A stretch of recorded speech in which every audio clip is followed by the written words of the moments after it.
Баршаңызға сәлем. Үй жағдайында папа донор дайындайтын боламыз. Не үшін папа қазір видеоның барысында айтатын боламын.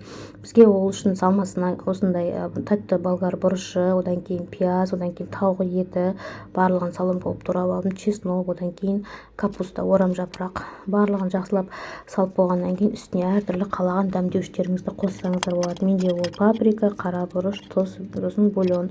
Барлығын осылай сеуіп алдым бетіне, және де зәйтүн майын бет-бет сәл сеуіп шығып, қызып тұрған пеште 30 минутқа қойып қоямыз. Салмамыз дайын болғанша соусын дайындаймыз. Соусына зәйтүн майы, одан кейін бір жұмыртқа, тәтті болгар бұрышы, тұз және де чеснок.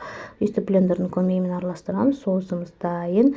Енді дайын болған салмамызды осылай алып бәрін бір-біріне араластырып жібереміз. Осылай одан кейін донерімізді жинаймыз. Менде донердің қамыры осындай, соусын сал, одан кейін жаңағы салмамызды саламыз.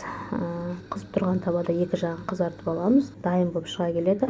Бұл жерде донер не үшін папа? Өйткені мен қолдан жасадым лавашты, және де оның қамырына мен ұн қоспадым. Овсяный муканы қостым. Рецепт керек болса SMS-ге қалдырыңыздар.